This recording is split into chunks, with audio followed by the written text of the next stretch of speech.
¿Qué tal, chicos? Buenas tardes, buenos días, buenas noches, el momento en que estén viendo el video, ¿ok? Vamos a comenzar con la experiencia 7, con la sesión número 2, paso a compartir pantalla, ¿ok? El día de hoy el tema es un trabajo comparativo, temático y técnico entre dos artistas de épocas distintas. Estamos con la experiencia 7, innovaciones desde el arte y la cultura. En este caso vamos a ver cómo el proceso artístico de dos artistas ha ido variando, ha ido cambiando según su intencionalidad y según la tendencia y la técnica que ellos tenían de manera particular, ¿ok? ¿Cuál es el propósito de la presente sesión? ¿Qué buscamos hacer en la presente sesión? El día de hoy ustedes van a construir una obra creativa que tiene como tema, guía, como temática, la idea de pandemia. Ya sea de manera crítica, ya sea de manera, en el caso de, a ver, por ejemplo, lo que me ha impactado más, lo que me ha llamado más la atención, lo que me ha sorprendido en la pandemia, lo que me ha impactado o afectado en la pandemia. En base a ello, yo voy a realizar mi trabajo creativo, ¿ok? Pero tengo que hacerlo con el estilo técnico del artista Otto Dix. Ahí les voy a mostrar algunas imágenes. Aquí tienen una más o menos para que se hagan una idea, ¿ok? Un estilo bastante tétrico, bastante tosco. En base a ello, ustedes van a hacer su trabajo sobre la pandemia, ¿ok? Listo, continuamos. La competencia a trabajar en esta clase es crear proyectos en los lenguajes artísticos. Vuelvo a hacer la pregunta. ¿Recuerdan en qué ocasiones trabajábamos la competencia crea? Fácil. Cada vez que la actividad implique realizar un trabajo plástico, en este caso, vamos a hacer una obra creativa partiendo de una técnica, vamos a dibujar, a pintar, etcétera, etcétera, vamos a generar producto, entonces es crea. Crea, genera productos técnicos, plásticos, ¿ok? Hacemos una actividad. Cuando la competencia se aprecia, la actividad a realizar va a ser teoría. Comenzamos, ¿sí? Vamos a comenzar con uno de los artistas que vamos a analizar. En este caso, Rembrandt. Rembrandt, Harmen, no sé qué cosa, Van Rijn. Discúlpeme, pero ese es un nombre impronunciable. Harmenson Van Rijn. Bueno, de repente es así, ¿no? Entonces, ¿quién fue Rembrandt? ¿Por qué es importante? Rembrandt es importante porque fue uno de los pintores más importantes del mundo antiguo, ¿ok? Pintor y grabador neerlandés. Profesor, ¿a qué se refiere con grabador? ¿Que le gustaba grabar videos para TikTok, para YouTube? No. El grabado es una técnica de dibujo o impresión que se realiza de distintas maneras, ¿ok? A ver, una forma bastante sencilla en que ustedes entienden el grabado. ¿Alguna vez han jugado con sellitos? O cuando ustedes le sellan en su cuaderno la asistencia en el colegio, ¿recuerdan? Eso es un tipo de grabado. Cuando tú quieres un polo estampado, es otro tipo de grabado, ¿ok? Y las impresiones son un tipo de grabado. Rembrandt no únicamente era pintor, también era grabador. Tenemos en la imagen un ejemplo de grabado que podemos ver de Rembrandt. Él realizaba el pequeño dibujo encima de una madera o una piedra, luego echaba unas tintas, colocaba la tela o en este caso el papel y luego hacía presión y este pasaba a la hoja. Fue el artista más importante en la historia del arte de los Países Bajos. Holanda en este caso. ¿Ok? Vamos a ver algo más de Rembrandt. Rembrandt fue un pintor de élite. ¿Qué quiere decir un pintor de élite? A ver, hubo una época, y hasta el momento lo hay, un cierto tipo de arte que estaba dedicado a las élites, a la gente que tenía, a las elites, a la gente que tenía plata, no a la gente poderosa. En este caso, quiero que me hagas un retrato, quiero que me pintes a mi familia, quiero que me pintes mi casa, quiero que me pintes a mi perro, quiero que pintes mi empresa.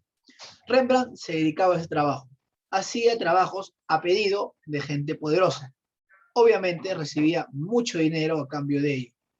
En su tiempo llegó a ser el pintor más codiciado, que todos querían ser pintados por Rembrandt. No solo personas, corporativos, grupos familiares, gente rica, etcétera, etcétera. Su trabajo de la técnica, específicamente el claroscuro, fue exquisito y supremo en su tiempo. ¿Qué es el claroscuro? Es la técnica en la cual tú contrastas luces extremas y sombras extremas y esas que se pierden entre ellas para generar un dramatismo. ¿Qué quiere decir eso? Para que la visión que tienes de tu modelo representado, ya sea un bodegón o ya sea una persona, una familia o un ambiente, uno sea más llamativo Y dos, tenga esa forma de observarlo que sea tan dramática, tan interesante. ¿Ok?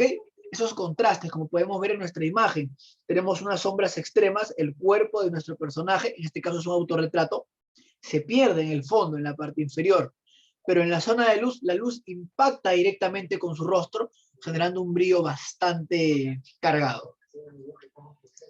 Tenemos aquí una obra de Rembrandt, ¿ok? Quiero que piensen qué me transmite la obra. ¿Qué sucede en esta escena? ¿Qué creen que está ocurriendo? ¿Qué creen que está pasando? ¿Dónde creen que se desarrolló? ¿Por qué? A ver, les voy a contar brevemente esta escena, ¿ok? Si la observamos tranquilamente, podríamos decir de que es una escena de guerra, son soldados que van a marchar, es el alcalde de repente, o algún gran señor. Pero la verdad es de que en esos tiempos, como ahora, a la gente le gustaba siempre ufanarse de cosas.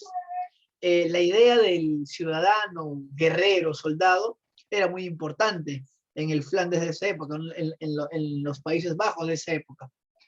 La realidad es que todas estas personas que vemos aquí eran un grupo de comerciantes bastante adinerados que querían ser pintados de esa forma. Rembrandt armó la composición, ahí hizo los bocetos y los retrató de esa manera. ¿Ok?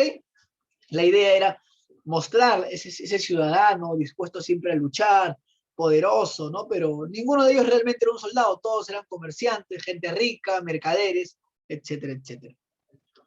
Esta obra generó bastante polémica en su tiempo, porque se supone, ¿no? Los personajes principales, que son los que más invierten en la obra, deberían ser los más importantes, ¿verdad? Rembrandt dijo, ok, hago mi trabajo, pero no pudo con su genio. Y si es que ustedes notan, dentro de la obra, si bien hay dos personajes importantes y un tercero, que es el rojo, hay algo que llama más la atención y que está como oculto, que le quita el protagonismo a ellos, que es la niña que está saliendo como el fondo. ¿Ok? Por esta obra, Rembrandt no recibió pago porque las personas se negaron a pagar y fue, por decirlo, el inicio de su caída. No porque el trabajo estuviera mal hecho, no porque no reuniera las condiciones técnicas, sino porque el afán de ir mejorando, de ir buscando otras formas de expresión, otras ideas, otros caminos de Rembrandt, no gustó tanto a los aristócratas de su época. Tenemos otra obra. ¿Qué me transmite esta obra? ¿Qué estoy viendo aquí? ¿Qué creo que está pasando? Vemos una lección de medicina, a un médico haciendo una autopsia. ¿Qué es? El título nos menciona la lección de anatomía del doctor Nicolas Tull. De repente, en su momento, sí fue una lección de anatomía. O quizás simplemente eran personas adineradas o médicos que querían ser retratados y se colocaban en la pose para que Rembrandt pudiera realizar el trabajo. ¿Ok? Ojo, no es que el pintor iba y te pintaba en el momento en que tú estabas haciendo algo, no. Tú acordabas con él, él armaba la composición, te posicionaba en un cierto lugar, con su iluminación y todo ello, y comenzaba a trabajarte. Recuerde, en ese tiempo no existía la fotografía. Vamos viendo otro aspecto importante de la vida de Rembrandt, ¿ok? Como les dije, Rembrandt llegó a alcanzar una calidad técnica superior, casi inalcanzable. Era el favorito en su ciudad, todos querían ser retratados por él. Pero llega un momento en el que, por querer seguir creciendo, vas encontrando y buscando nuevos caminos, nuevas formas de hacer arte. Y su perfeccionamiento fue cambiando, su estilo propio fue modificándose. Ya no necesitaba tanto hacer detalles, como aquí, o aquí, que su trabajo era muy minucioso, muy detallado. Rembrandt descubrió que podía ir simplificando las formas, ya no hacer delinear perfectamente los ojos, la nariz, cada cabello, no. Simplemente con empastes de color, empastes de luz y veladuras de sombra, podía lograr el mismo efecto. A la gente, obviamente, eso no le gustó. Y poco a poco, esto fue siendo su ruina. Claro que en su momento, ¿no? Él se dice que murió pobre con 2 casas y no sé cuántas cosas más. Pero en comparación a todo lo que llegó a tener en su momento, fue su caída. Este atrevimiento por innovar y mejorar su obra no fue valorado en su momento. Hoy en día es uno de los referentes más importantes del arte universal. Como podemos ver en esta obra, ¿verdad? Comparamos esta obra con esta obra de aquí. Vemos que es más tosca, ¿verdad? Ya no hay tanta definición, ya no hay tantas líneas finas, ya no se ve los detalles del cabello, las cejas, las pestañas, pero se percibe el personaje. Se ven las luces, se ven las sombras. Rembrandt va rompiendo con la tradición académica marcada, pauteada, que indicaba cómo debía ser la forma, por irse por algo más personal, más tosco, más puro. ¿Ok? Podríamos decir de que Rembrandt arruinó su estilo artístico. Particularmente creo que no, porque fue encontrando su propio lenguaje, encontrando su propio camino, y prefirió sacrificar todos los lujos, toda la pompa que le daría mantenerse en lo mismo, a traicionarse a él y a su estilo. ¿Ok? Si les interesa saber más, pueden buscar, hay documentales en la internet, hay incluso hasta una película sobre Rembrandt. ¿Ok? Vamos con el segundo referente. En este caso es un pintor peruano, el artista puneño expresionista Víctor Humareda Gallegos. No voy a darles mucho sobre Humareda, prefiero que ustedes mismos lo escuchen y lo vean mediante unos pequeños cortos creados y generados por una de sus discípulas y la Escuela de Bellas Artes. ¿Ok? Vamos a ver. El primer corto se titula De otra forma no sería don Víctor Humareda. Observemos, ¿sí?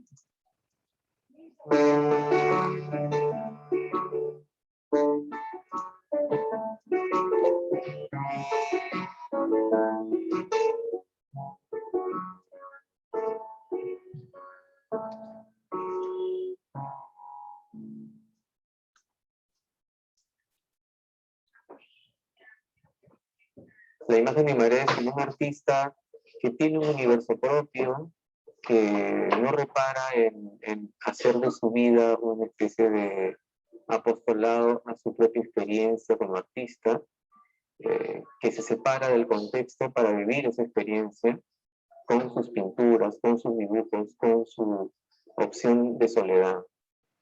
Las demás personas se han formado una imagen de mí, de repente no soy eso. Es el ser para el otro, ¿no? De Sartre. En cambio, yo, como tengo mucha imaginación, vivo así como estoy, vivo feliz. Además, si viviera en otra forma, ya no sería don Víctor Humareda. Él vivía bastante austero. Su felicidad era el arte, la cultura en general. Él como él decía, no necesito demasiadas cosas para ser feliz, ¿no? Y algunas veces los clientes pudientes nos invitaban a su casa un fin de semana a comer o a almorzar, ¿no? Tomar un desayuno. Y cuando salíamos me decían, ¿te das cuenta qué inmensa casa? ¿Cuánta plata debe tener, no? ¿Pero tú crees que son felices? No sé, Víctor, de pronto sí, de pronto no. Nosotros somos más felices que ellos, porque nosotros hacemos lo que nos apasiona, somos libres.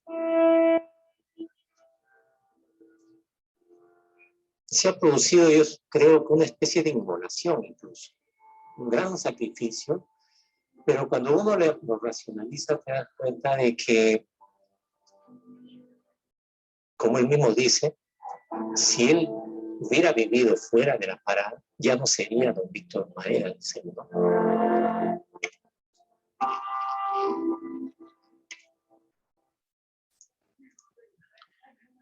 Pregunta, chicos, chicas. ¿Qué mensaje transmite el video? ¿Qué creen que trata de decirnos el video?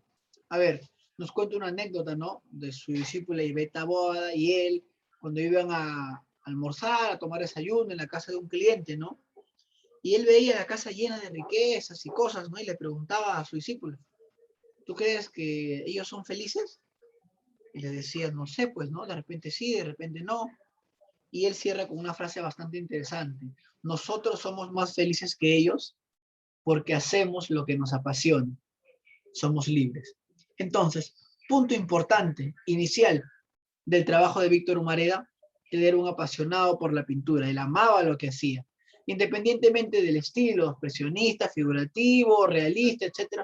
Él disfrutaba lo que hacía, ¿ok? Otro punto importante, Él era un personaje bastante característico, ¿no? Tenía poses, usaba su sombrero de copa, vivía en la parada, se relacionaba con mercaderes, prostitutas, cargadores, vagabundos. Y él decía, ¿no? O sea, si yo no viviera donde vivo y no hiciera las cosas que hago de manera natural, yo no sería yo.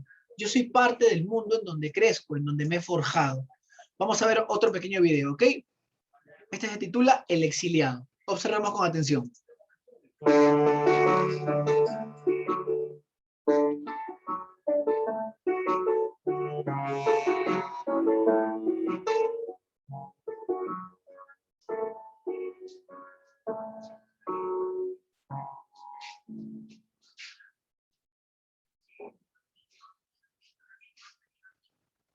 Es el primero que otorga representación a un fenómeno cultural, social, que era un proceso que estaba ocurriendo en el Perú desde la década del 20, ¿no? Que es la migración del campo a la ciudad. Yo vivo más o menos por la parada, ¿no? Y veo personajes de mucha fuerza, con miradas muy expresivas. Los pinto tal como son, vendedores ambulantes, mendigos, locos. Barrios Altos o el Puente de los Suspiros de repente se parecen a un entorno parisino con alguna farola, pero no es París, es Lima, ¿no? Y es una Lima criolla, digamos, ¿no? Pero la parada no se parece en nada a París, ¿no? Entonces hay como una, si tú quieres, una suerte de disociación entre un gusto estético formado en la academia y formado en su aproximación al arte occidental y una realidad con la que él está confrontado. Yo pensaba, es el primer exiliado de alguna manera, exiliado en el sentido de que sale a un espacio que de repente no lo tolera, un espacio que lo rechaza, que es la Lima de los años 40, todavía una Lima criolla en términos de que la migración recién había comenzado.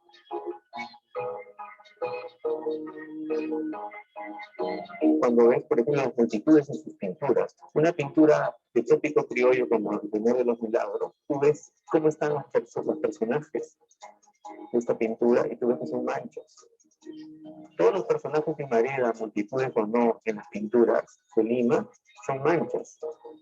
Eso es bien interesante, el sujeto no termina de definirse.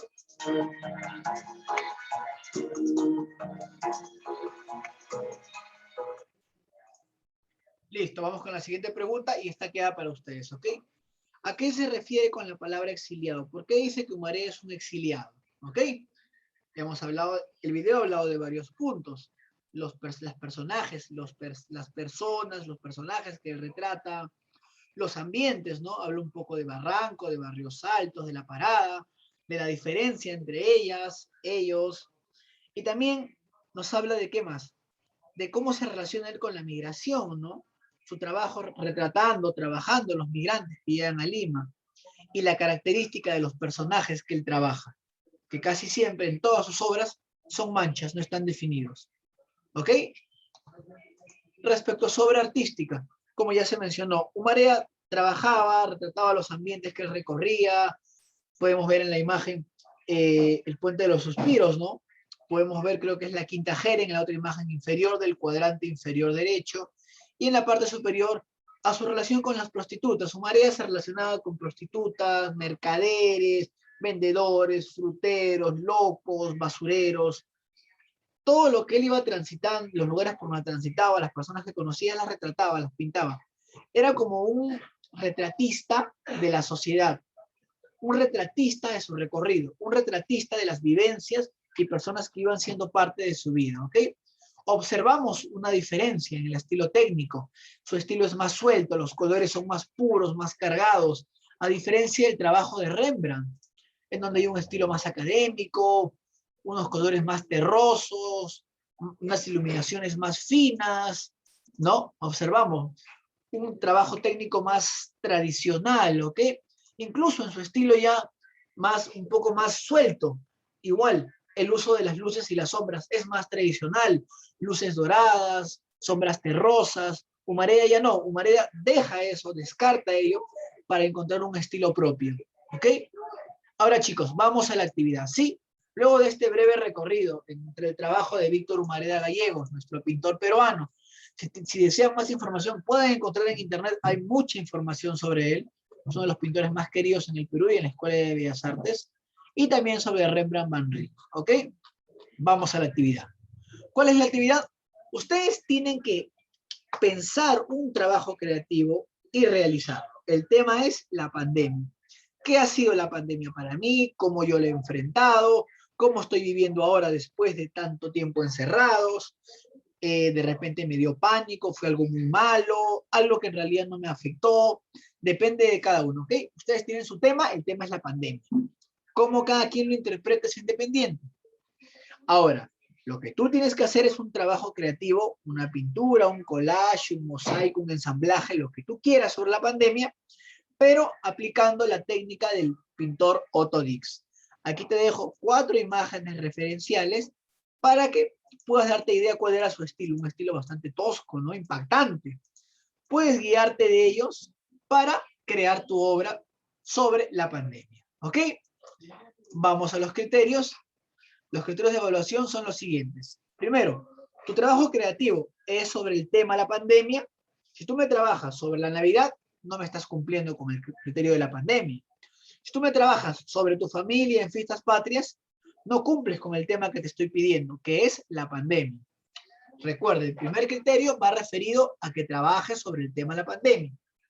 Segundo criterio, el trabajo es inspirado en el estilo de Otto Dix. Recuerda, no es solo hacer la pandemia, es inspírate en estas obras y trabaja quizás buscando asemejar el estilo de Otto Dix.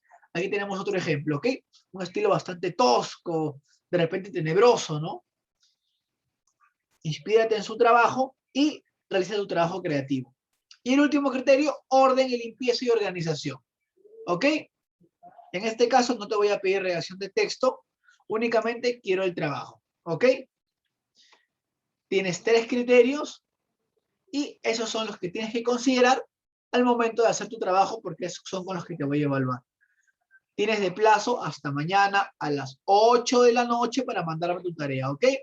Repito, ¿cuál es? Realiza un trabajo creativo sobre el tema pandemia y hazlo trabajando en la técnica de Otto Dix. Aquí tengo 4 imágenes que te pueden ayudar a inspirarte. Si necesitas más inspiración, búscalo en Google, Otto Dix, y ahí vas a ver quién era Otto Dix, cómo eran sus trabajos. Sí, gracias, eso es todo por hoy. Muchas gracias.